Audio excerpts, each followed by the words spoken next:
All right, thanks, Tyler. I'm here to talk to you guys about my favorite skill in Ultimate Frisbee, and that's breaking the mark. I want us to all picture the first time that someone taught us how to play Ultimate. And in that first time that someone taught us how to play, they built an idea in all of our heads that is still affecting the way that we play. That first thing, one of the first things that anyone ever taught us about Ultimate was about the mark, okay? They told you that there was going to be someone in front of you stopping you from throwing to a certain side of the field. And for some reason, we believed probably that we couldn't throw to that side of the field because there was this person in the way. I want us to all just imagine for a second, okay? We've got, if you can see my whiteboard here, here's a vertical stack. The offense is going down. Here's the thrower, okay? This might be called the open side. This might be called the break side. Let's talk about what the cutters are thinking. The cutters are thinking, okay, well, he's taking away this side, so I got to cut over here. Let's do something. Let's take away this guy. Where's the obvious place now that this guy wants to throw it? And where is the obvious place that these guys could probably cut without a defender even getting there? It's this whole space over here. These defenders are thinking, what am I supposed to do? There's nothing affecting the throw. How am I supposed to know what to take away? And this is something that I've trained myself to think. The way that I think when I'm playing Ultimate is that if my teammate is open, break side, open side, deep, if I can throw them a throw that gets my team closer to scoring, then I have to throw it. I don't think about the mark. I think about if my teammate is open, I am throwing it. And that slight change in my mentality has made me adapt and gain a whole new skill set of throwing. I don't think like I was first taught. I don't think that I can't throw anywhere. I think to myself, if I'm going to be the best handler and I'm going to lead my team to a victory, I need to throw it to my teammate if they're open, no matter where they are, and that includes the break side.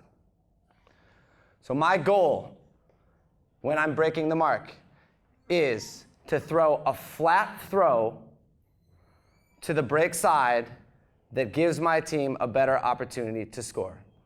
Notice, let me say that again. My goal is to throw a flat throw to the break side of the field that gives my team a better opportunity to score.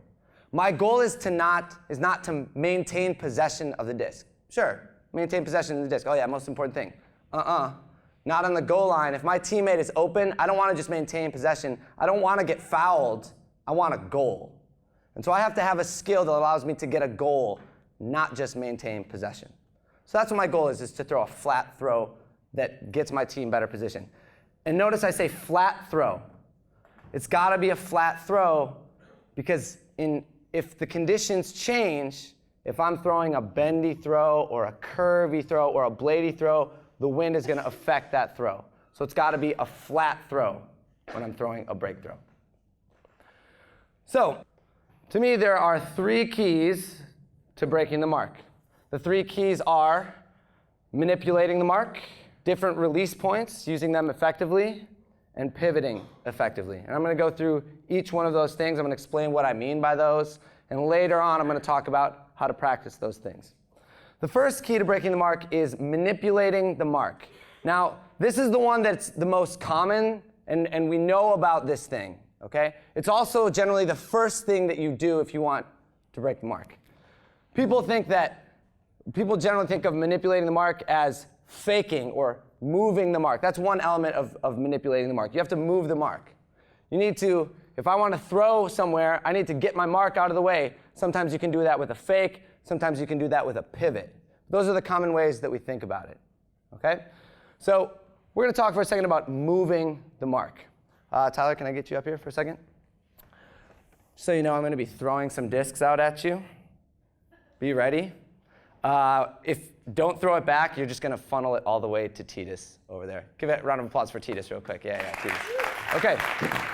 So first of all, let's orient ourselves on the field, okay? First of all, I have the disc. I am going that way, okay? Tyler's going to mark me forehand. Give me a forehand mark, okay?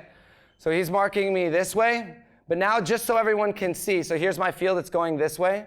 I'm going to reorient the field just slightly so we can understand, so we can see a little bit better. I'm going to change it so that now my field is actually going this way. Tyler is directly in front of me. You guys are all on the break side. So my goal is to get it to you guys. That's where I got to do. I got to get a flat throw to you guys. So the first way that we know how to get a throw to you guys is by faking, okay? So one thing I can do is I can throw a fake. And when I throw a fake, notice Tyler is moving. So if I throw this fake here, this opens up all this space over here for me to throw, okay? So that's one way that we can move the mark, is we can be faking. So when I fake, I go here, and then I can go to the other side. That's one way we can move the mark. The other way that we can move the mark isn't actually a fake. It's what I call, and what Ben Wiggins calls, being ready to throw. Just being in a wide stance, holding the disc out here. Okay, so let's go back to here, Tyler. Now don't move. If Tyler doesn't move at all, I've got all this space to throw. If I'm holding the disc out here ready to throw, Tyler is going to think, oh gosh, I got to do something. Look what Tyler did now. I moved him. I moved the mark. Now I've got all this space over here. Okay? So there's two ways to move the mark. One is with faking. Another way is being ready to throw. Okay. So the other way that we can manipulate the mark is by beating the mark. Okay? And generally, you're going to beat the mark with doing something quickly. So let's go. Tyler, you're still here. You guys are all on the break side. Okay? When I beat the mark, I'm going to do it quickly. Okay? That's the other way I can manipulate the mark. My goal here is to release a throw before Tyler can react. And this isn't as hard as we think. I know when the race is starting. He doesn't. So all I have to do is get to right here before he does. If I can release the disc over here, and a lot of times this is going to be with more what I call a half pivot throw, where my moving foot hasn't actually hit the ground yet. It's actually going to be kind of like this. Okay, that's what I call a half pivot throw. So if I can beat the mark, all I have to do is get it past Tyler's shoulder and get it out to that space. And notice, there's no defenders out there. Remember, my vertical stack is here. The defenders are over here. There's no one out in this space.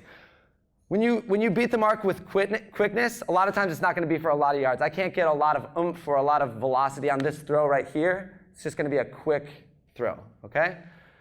The other thing that I like to do, Tyler, you can relax. You're doing great. The other thing that I like to do is I like to start with the disc in home position. This is another strategy that I use. Home position to me is right here. And I have both hands on the disc. When I'm in home position, I have a lot of different moves that I can do that all look exactly the same. And that's why I start at home position. Okay? From here, okay, Tyler, you can come back. Okay? From here, can you hold the microphone for me and just hold it up to my mouth? Great. Okay? From here, Tyler's also marking me also. Great. Okay. So from here, I have a myriad of different moves that I can do. Okay? Here's the basic ones that I can do. Step out and throw a forehand. I can step out and throw a backhand. But here's where it gets tricky, okay? I've got lots of different moves that are born of the initial moves of that. One of my favorite moves, it's a form of the shimmy, is where, and my teammates know that I do this really well, it frustrates them, is just by going here, quick fake, and then to this side. All right, so what it is, I'm here, I'm home position, I'm facing my mark, and I'm just going to go here like I'm going to throw the forehand. I don't actually bring it all the way out. It's just here to make them think I'm going across, and then I'm going to the backhand side. Sweet, okay? So it's here and throw the backhand, okay? It works the same for the forehand. I can go here. Notice just this 6 to 12 inches looks exactly the same as me pivoting, right? From here to here looks exactly the same. But in this 6 to 12 inches, my mark has no idea what I'm about to do. So I could go here. I could go here, okay? And then here's my other options. I've also got my lefty. I've also got my quick release half pivot. I've got a ton of different options. And because I have a ton of different options that all look the same, my mark has no idea what to expect. So that's the concept of So that's the concept of beating the mark and moving the mark. And that's one of the most basic ones, and that's one of the ones that we all have been taught to do. Now let's talk about release points, okay? When I talk about release points, a lot of people talk, oh, high release and low release. But it's also about the distance away from your pivot foot, okay? So I'm locked in, here's my pivot foot. This can't move. But I have a lot of different places that I can release the disc, okay? So here's what I'm gonna do. I'm gonna step out on a comfortable but long forehand, and here's my release point, okay? I'm gonna drop the disc, I'm gonna put it right there. Okay, pivot foot, stay there. Okay, now when I step out to my backhand, this is comfortable for me. Here's my release point, out away from my body. There we go. Tyler, come out here. Hold your hands out. Okay, so I've now got this whole area and this whole area that Tyler can't cover unless he moves. And we just talked about the fact that if I can move him going one direction, I'm going to have a whole bunch of room the other way. So that's what I'm talking about with release points. We need to be able to practice our throws so that we're releasing as far away from our body as possible while also having a comfortable flat throw, okay? In addition to release points, we also have high release, low release. I've got a shimmy to a forehand that goes here. I've got a low release. I've got a low release backhand. I've got a high release backhand. I've got a quick pivot long release backhand. And I've got a fake that goes here and a really long low release. These are all the different release points that I have built into my game. And that's another element of breaking the mark, is having lots of different release points. The last one is pivoting effectively. And this is the one that I think most ultimate players haven't thought about.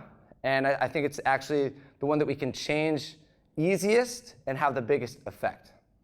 We're going to draw just a quick diagram here. So that is my pivot foot. That's my left foot. What we have is a circle around that pivot foot. And those are all the different places that I can step and release the disc from. Okay? So this is one, this is one, this is one, this is one. These are all the different places that I can step. Okay? We need to find the best places on that circle to step to break the mark.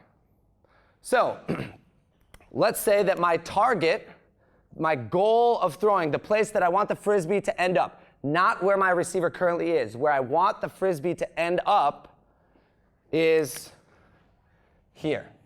Ideally, for the defense, there's a mark in front of me, okay? And we're going to say that the mark is right here. Okay, this is about how big the mark is. So let's talk about the most effective places that I could step on that circle that would allow me to break the mark. First of all, let's talk about the places that it's really obvious that I shouldn't step. Okay, Tyler, I'm going to need you again. So if Tyler's directly in front of me, you guys are on the break side. Let's talk about the worst possible place to step if I want to throw a flat throw to you guys in the audience. Okay? Directly back. Yeah, someone said it out there. Directly backwards. Here's this, okay? Notice, I haven't gained any lateral distance.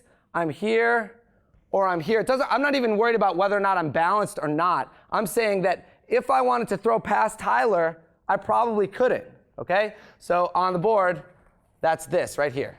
This is bad. Boo.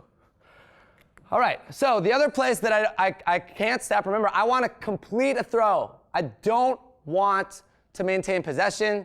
The other place, the worst place to step is directly through him because some sort of contact is going to happen. There's going to be a foul. I don't care about the foul. I want to throw the goal. I need to throw the goal. That's maybe the only time I've had an open receiver. So the other worst place that I can step is directly into the mark. So what that means is there are two places that I can step that are the two best places for me to pivot. They are the places farthest away from these bad places. They are here and here. Now, here's the key. And I should point out, this is a theory and a concept that I gained from Seth Wiggins. Seth taught me this It totally changed the way that I throw and break the mark. I'm going to draw a line from my pivot foot to my release point to the target, here, right? Notice the angle that these created is a right angle, or really close to it. What that tells you is that if you want to break the mark effectively, you should always be stepping perpendicular to your target. Not away from the mark, not towards the mark. In fact, it doesn't even matter where the mark is. You need to step perpendicular to your target. Okay? So what that means is that when I am thinking about my target out there, remember my stack is here, but I want to throw out there. A lot of people, they'll try to step through the mark or step through the mark and like they say, oh yeah, I'm gonna draw a foul. No, I don't want to foul. I want to complete a throw. I'm going to step perpendicular to my target, which is way out here, because it moves me away from the mark the farthest. And you can see on here that the mark, if he wants to block this throw, the mark is going to have to move all the way out here, all the way out here. If I wanted to throw from back here, take a look at this line. This line goes really close to where that mark was. That's why this one is bad. You want to step perpendicular to the mark. And I don't know if anyone's ever been taught that. I certainly wasn't taught that until I got to play with Seth. So these are the 3 things that you need to do to break the mark. But they're all attributes. It's really hard to do all 3 of them at the same time. You can break the mark doing one of them really well. You can really break the mark if you can do 2 of them well. And if you can do all 3 of these things really well, your mark is going to have no idea what to do. So quickly, let's talk about how to practice these things. It's all about focused throwing. Okay? When I go out and throw, I never go out and just throw. I focus throw. So here's how we can practice moving the mark. All you got to do to practice when you're moving the mark is start every throw ready to throw. Okay? I'm going to just practice these 5 times in a row. I'm just going to get out here, and then I'm going to throw. I'm going to get out here, and then I'm going to throw. I'm going to get out here, and then I'm going to practice the motion from going to here and then going from here. I'm planning on that mark moving out here and then going here. If you have a partner that you can practice with, great. If not, you can practice this on your own. Same thing with beating the mark and using your quickness. I'm going to start at my home position. I'm going to run through all the different moves that I can do, from this move, shimmy to forehand, or my step through quick half pivot backhand, to my long low release backhand, to my lefty backhand, to all these different throws, but they all start from that home position. To practice my different release points, it's just all about pivoting. I'm going to get really comfortable pivoting all the way out, getting here, pivoting all the way out, holding, staying balanced, and then throwing. Pivoting all the way out, and then maybe pivoting all the way back, hold it, throw. Okay? That's another easier one to practice. The other thing I like to do for practicing release points, Tyler, I'm going to borrow you for one more second, is you can actually practice this with like a tree to see how far out your release point is. So, Tyler, you're my tree. Be a tree. Thank you. So what I'm going to do is I'm going to practice getting comfortable throwing around something that's far out there. Okay? So I'm going to start here. I'm going to throw something in the crowd. Be ready. And I'm going to see how far I can get comfortable throwing out and around him. So here it is. Right? Easy one, right? That was a flat throw. So then what I'm going to do is I'm going to challenge myself. I'm going to move gradually away from it. Ooh, that's a little farther. All right, here we go. Another flat throw out into space. Then I'm going to challenge myself even more. I'm going to get all the way out here. Still easy. And then I'm going to keep challenging myself with this tree, with whatever, and I'm throwing to my partner. And I'm going to get all the way out here. And I'm going to stretch here, and I'm going to still try to throw a flat throw out into space. Okay, so that's how I can practice my release points. Last thing, pivoting effectively. To do this, all you need to do, oh yeah, the tree, Tyler Kinley, right? The last thing to practice pivoting effectively, when you are focused throwing, don't step like this. You got to imagine that mark in front of you. Do a little shimmy, step perpendicular to your target. Make that right angle from here to your target. I'm stepping directly perpendicular, directly out to the side when I'm doing focused throwing. You only need one great move to break the mark. Once you start doing that, Trust me, you don't play against teams enough times for them to figure it out the first time. Probably not even the second time. You're probably going to get your best break throw off 3 to 4 times in a game before they even recognize they need to stop it. So you also need a counter to that move. A lot of times what that means, from my home position, I have my shimmy to forehand, the counter to that move. Once they start sitting on that forehand, they got to be like, oh, I'm not going to bite on that shimmy. Great. I'm just going to step through and throw my backhand now because you're just sitting over here. So you need one good or great move and then the counter to that move. And the thing that I love about breaking the mark is that this is a learnable skill. There are some things that we talk about in Frisbee that are not learnable skill. Speed and athleticism, it's just not learnable. You can't recreate speed and athleticism. So some people think that hucking and being able to put touch on the disc is throwing, and that's a really hard skill. It is a really hard skill, but this throw we can learn, and it is a throw that can have a huge impact in any offense if we learn how to do it, we practice it. We've all thrown forehands a million times, and then we got good at it. We all threw backhands a million times, and then we got good at it. Some of us haven't thrown hammers a million times, so we're not good at it. But if we practice our break throws and our break techniques as much as we practice our forehands and our backhands, we're going to get good at it. Our offense is going to get easier, and the space on the field is going to open up, and you're going to be a really tough mark. Thanks a lot.